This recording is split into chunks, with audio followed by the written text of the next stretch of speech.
안녕하세요. 매일 새로운 사연을 전하는 읽어주는 사연 라디오입니다. 구독과 좋아요, 많은 공유 부탁드립니다. 오늘의 사연 시작하겠습니다. 안녕하세요. 아나무인의 뻔뻔한 시어머니와 연 끊고 살게 된 30대 여성입니다. 어머님은 정말 뭐가 문제인지 모르시는 걸까요? 아니면 알면서도 모른 척 하셨던 걸까요? 그래도 어머님이 사람이라면 적어도 결국 당신의 욕심이 이 화를 불렀다는 건 아시겠지요? 일이 어쩌다 이 지경까지 오게 된 건지 말씀드리려면 사실관계부터 확실히 밝혀야 할 것 같네요. 남편과는 지인의 소개로 만났습니다. 만날 당시 남편은 저보다 2살이 많았고 직장을 다니는 평범한 회사원이었어요. 혹시나 아는 사람이 들을까봐 구체적으로 밝힐 수는 없지만 보험업으로 유명한 대기업 본사에서 근무하고 있었고 연봉은 세전 7천 정도로 받는다고 하더라고요. 소개해준 지인의 말에 의하면 서울에서 상위권 대학을 졸업한 뒤 한동안 회계사 준비를 하다가 결국 실패하고 이후로 회사에 들어가게 되어 남들보다 좀 늦은 시작을 했다 했고요. 저에 대해서도 말씀드리자면 저는 서울에서 여대를 졸업한 뒤 이후 미국으로 유학을 떠났습니다. 미국에서 대학원을 마치고 돌아와 외국계 금융회사에 입사했어요. 처음엔 인턴 비슷하게 시작했는데 능력을 인정받아 반년이 지난 후 연봉은 세전 6,500으로 개발팀으로 들어가게 되었지요. 연봉 자체만 놓고 본다면 남편보다 조금 적었지만 근무 시간 자체가 적었고 출퇴근 시간도 어느 정도 제 스스로 조절할 수 있었기에 남편이 제 직장을 많이 부러워했네요. 남편과 저는 1년의 연애 끝에 결혼을 하게 됐습니다. 하지만 이제 와서 얘기해보자면 사실 처음에 남편이 결혼 이야기를 꺼냈을 땐 달갑지만은 않았어요. 일에 한창 재미를 느끼고 있었고 승진에 대한 욕심도 있었거든요. 그래서 어느 정도 제 입지가 안정이 되면 그때 결혼을 하고 싶다 생각했는데 시기상 30 중반이면 적당하겠다 싶더라고요. 하지만 제 계획에 비해 남편의 프로포즈는 너무 일렀고 주저하는 저에게 남편이 솔직히 털어놓겠다며 한 이야기는 조금은 황당했지요. 당시 아버님은 퇴직을 앞두고 계셨는데 한 직장에서 30년 넘게 일을 하셨으니 소위 여기저기 뿌려놓은 돈이 많다는 거예요. 그리고 어머님께서는 그냥 나오기는 아쉬우니 아들이 결혼을 서둘러서 어느 정도는 수고를 했으면 좋겠다고 하셨다는데 솔직히 어머님 아버님이 이상하단 생각보다는 너무 솔직하다 싶어서 이걸 어떻게 받아들여야 하나 싶더라고요. 그래도 결론부터 말하자면 남편과 아버님 어머님 뜻에 따라드리기로 했습니다. 뜻에 따르기로 한 건 단지 남편을 너무 사랑해서 그런 건 아니고요. 어머님께서 제가 뭘 걱정하는지 안다며 계속해서 맞벌이를 해도 좋고 제가 만약 임신이라도 하게 되면 당신이 책임지고 아이는 봐주시겠다며 저에게도 그리고 상견례 자리에서도 약속을 해주셨거든요. 몇 번이고 확답을 주셨기에 믿어 의심치 않았습니다. 하지만 사람이 화장실 들어가기 전하고 나와서 하고 마음이 다르다더니 저희 어머님이 딱 그렇더군요. 남편과 저는 결혼식을 올리고 1년 만에 아이를 갖게 되었어요. 기뻐서 어쩔 줄 몰라 하는 남편과는 달리 저는 조심한다고 조심했는데도 아이가 생겨서 꽤나 당황스러웠지요. 그래도 어머님이 봐주신다 약속을 해주셨으니 설마 임신과 출산이 제 경력에 문제가 될 거라고는 생각하지 못했고 조금도 걱정하지 않았습니다. 처음 임신을 알게 되고 어머님께 부탁드렸던 기간은 2년 정도였어요. 사람들이 말하길 이 무렵이면 적어도 애가 좋다 싫다 소리는 자기 의사로 말할 수 있다고 하더라고요. 그 정도만 돼도 애가 어린이집에서 무슨 일이라도 있게 되면 저한테 의사표현을 할 수 있을 테니 그땐 어린이집에 보내야겠다 생각했지요. 그런데 어머님은 제 출산 예정일이 가까워질수록 당신이 허리가 아프네, 손이 안 펴지네, 어지럽네. 솔직히 온갖 꾀병을 늘어놓기 시작하시대요. 그럴 때마다 어머님이 당장이라도 애 안 봐준다 하실까봐 저는 저대로 어머님을 어르고 달래고 솔직히 너무 치사하고 서운하고 이로 인해 스트레스를 많이 받았어요. 그리고 아니나 다를까 막상 애를 낳고 나니까 하시는 말씀이 한 달밖에 못 봐주신겠답니다. 올해 친구분들하고 여행도 다니기로 하셨고 여러 가지로 당신도 할 일이 많다면서 그러면서 저더러 저희 친정에 맡기라 하더군요. 하지만 친정은 저희 집에서 왕복 3시간 거리에 있었고 친정 부모님께서는 이미 오빠네 애를 봐주고 계셨어요. 도무지 제가 부탁하고 어쩌고 할 상황도 못 되었고 설령 오빠네 애가 아니더라도 저희 집에 두 분을 다 모실 수도 없는 상황이었으니 한마디로 답이 없었지요. 지배기가 나왔으니 말이지만 시댁은 저희 집에서 20분밖에 걸리지 않았어요. 어머님이 처음부터 얘를 봐준다고 호언장담을 하셨으니 그 말만 믿고 집도 회사 근처가 아닌 아버님 어머님 댁 근처에 구했거든요. 저희가 약속하지 않으셨냐고, 그런데 갑자기 이러시면 어쩌냐고 애걸복걸을 하자 어머님께서 선심쓰듯 내놓으신 방안은 더 가관이었습니다. 어머님이 말씀하시기를 그러면 한 달에 애기 봐주는 값으로 300만 원씩 달라대요. 당신이 주변에 물어보고 알아보고 하니까 시세가 그렇다면서요. 이미 한 달에 용돈으로 40만 원씩 챙겨드리고 있던 상황이었고 어머님이 저희 애를 봐주시면 그건 그거대로 당연히 얼마 정도는 챙겨드리려고 했어요. 하지만 300이라니 당시 아버님은 퇴직을 하시고 아는 분 사무실에서 하루 10시간 정도 일을 하고 계셨는데 그 벌이가 한 달에 300 정도 되었던 걸로 압니다. 그런데 하루에 대여섯 시간만 그리고 남도 아니고 당신 손자를 봐주시면서 300이라니 너무하신다 싶더라고요. 물론 어머님 아버님이 얼마를 벌어 어떻게 쓰시건 그건 제가 알 바도 아니고 상관할 것도 못 되지만 도대체 자식 주머니까지 탈탈 털어서 뭘 하시려는 건가 싶기도 했고 남편도 남편대로 왜 신혼의 애는 공짜로 봐줘놓고 우리한테는 1, 200도 아니고 300이나 달라고 하냐고 나름대로 따지고 들었지만 결론은 아무 소용이 없었어요. 어머님이 아예 들을 생각을 안 하시니 저희가 뭐라 떠들건 소용이 없었던 거지요. 결국 저는 회사에 사표를 써야만 했습니다. 친정어머니는 방법을 찾아보자며 어떻게든 제가 사표 내는 걸 말리셨지만 그렇다고 태어난 지 얼마 되지도 않은 애를 생판 남의 손에 맡길 수도 없고 입주 도우미를 쓰자니 그것도 여의치가 않았거든요.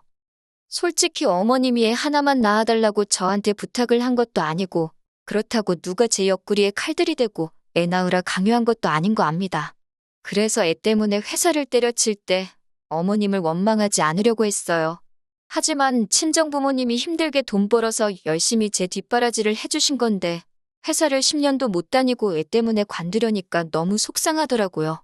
친정부모님도 거짓말쟁이 시어머니 때문에 당신 딸 날개가 꺾였다며 속상해하셨고요. 남편은 남편대로 저나 저희 친정의 고기를 들지 못하대요. 게다가 맞벌이에서 갑작스럽게 외벌이가 되었으니 거기서 오는 부담감도 상당한 듯 했지요. 하나하나 전부 다 나열할 수는 없지만 여러 가지로 속이 타들어갔네요. 그런데 그런 저희한테 아버님 어머님, 특히나 어머님이 하시는 말씀은 황당하기 짝이 없었습니다. 원래 애는 부모가 키우는 거라면서 나중에 제가 당신한테 고마워서 절이라도 할 거라나요. 아무튼 그렇게 직장을 관둔 이후로 저는 육아에 열중했습니다. 사회생활을 하다가 졸지에 하루 종일 집에서 애랑 씨름하며 살려니 솔직히 너무 우울하더라고요. 그래도 제 애, 제가 키우는 건데 누구한테 징징거릴 것도 못 되어서 참고 또 참았습니다. 그리고 제가 그렇게 사는 동안 어머님은 말로는 그렇게 아프다 하시면서 서해도 하시고 등산도 다니시고 주말에는 콜라텍 가서 춤도 추시고 당신 하고 싶은 거 잘만 하고 사시대요. 그러면서 저랑 남편한테 한다는 소리가 다른 집 자식들은 부모들한테 나가서 맛있는 것도 먹고 그러라고 용돈도 10만 원, 20만 원 탁탁 쥐어준다는데 너네는 어째 그런 것도 없냐며 서운하답니다. 그 소리를 들으니 어찌나 정이 떨어지던지. 그래도 시간이 흘러 저희 애가 2살이 되던 해였어요. 어린이집에 보낼 수 있겠다 싶으니 저도 다시 일을 하고 싶더라고요. 다니던 회사에 복귀하는 건 현실적으로 불가능했고 그렇다고 다른 회사를 알아보자니 나이나 이런저런 조건들이 마음에 걸려서 결국 작게 1인 사업을 하게 되었습니다. 그리고 고맙게도 많은 지인들이 도와준 덕분에 6개월 만에 사업체가 유의미한 수익을 내기 시작했지요. 아이는 사업체 앞에 있는 어린이집에 맡겼습니다. 힘든 시간이 가고 어느 정도 안정이 찾아오는 것 같아 숨통이 트이더군요. 그런데 그 시기부터 어머님께서 자꾸 저에게 연락을 해오기 시작하셨습니다. 좀처럼 저희 애에 대해서 묻는 일도 없으셨고 궁금해하지도 않던 분이신데 언젠가부터 사진 좀 보내봐라, 영상통화 좀 하자. 급기야는 연락도 없이 손자보고 싶어 왔다며 저희 집에 오시기도 하셨지요. 물론 이때는 제가 이렇게 막무가내로 행동하지 마시라 했습니다. 말이 나와서 말이지만 어머님이 아이 봐주는 걸로 저를 내먹이시고 그로 인해 제가 직장까지 관두게 된 이후로는 어머님을 보면 말 한마디가 곱게 안 나가더라고요. 그렇다고 제가 막무가내로 무례하게 행동한 건 아니고 기본적인 며느리 도리만 했어요. 할 말이 있으면 하고요. 아무튼 어머님이 갑자기 저희 애를 찾아대신 데는 다 이유가 있었습니다. 그건 바로 아버님의 실직이었어요. 전에 듣기로는 아버님은 앞으로 한 3, 4년 정도는 더 일을 하고 싶어 하셨던 모양이에요. 하지만 사무실 사정이 안 좋아졌다면 나가달라 소리를 들으셨다고요. 계약서를 제대로 쓰고 일한 것도 아니라 퇴직금도 없고 아무튼 아무것도 못 챙기셨답니다. 그리고 가족끼리 모인 자리에서 이 이야기가 나오자 어머님이 그래서 말인데 이제 저희 애를 당신이 봐주시겠답니다. 대신 애 봐주는 값으로 달에 100만 원씩 달래요. 저는 애 안 봐주셔도 된다고 지금 어린이집에서 선생님들이 잘해주고 계신다 했어요. 그런데도 어머님은 그래도 친할머니가 낫지 생판남이 낫겠냐며 계속해서 당신이 봐주신다 고집을 피우셨습니다. 결국 참다 못한 제가 저희 애가 무슨 물건도 아니고 왜 어머님 입맛대로 필요하면 챙기고 필요 없음 내팽개치고 그러시냐고 소리를 질러버렸지요. 그랬더니 어머님이 미안하다 하시면서 그러면 돈은 안 줘도 된답니다. 대신 학가를 하재요. 어머님 아버님 사시는 집은 팔아서 당신들 노후자금으로 쓸 테니 대신 저희 집에서 같이 살자는 겁니다. 솔직히 이때는 어머님이 제정신이신가 싶었어요. 아버님은 이 와중에 먼 산만 보고 계시고 남편은 제 눈치만 살살 보대요. 저는 학가는 무슨 학가냐고 말 같지도 않은 소리 하지 마시라 했습니다. 그리고는 남편에게도 학가하고 싶으면 네가 저 집 가서 살라고 우리 집은 안 된다 했지요. 제가 먼저 집으로 왔고 남편이 한 1시간쯤 지나서 집에 왔어요. 남편이 절 보더니 자기 얘기를 한 번만 들어달랍니다. 그러면서 한다는 말이 어머님 아버님이 나이 차이도 많이 나시고 이제 아버님 연세에 어딜 가서 돈을 벌 수 있겠냐며 어머님이 그래서 걱정이 많으신 것 같답니다. 그리고 우리도 솔직히 어린이집이다 뭐다 돈 나가는 거 많지 않냐. 그러니까 그냥 그 돈을 어머님께 드린다 생각하고 애 봐달라고 하거나 같이 살면서 그 돈을 아끼는 것도 좋지 않냐고요. 그러면서 어머님이 그동안 신우랑 자기 키우느라 얼마나 고생을 많이 하셨는지 아냐면서 자기도 솔직히 애 맡기기가 너무 죄송했다고 그래도 어머님 덕분에 제가 애랑 잊지 못할 추억을 만들지 않았냐며 연신 짓거려대는 남편을 보고 있는데 제 머릿속에는 저 XX를 죽여 살려 진짜 그 생각만 들더라고요.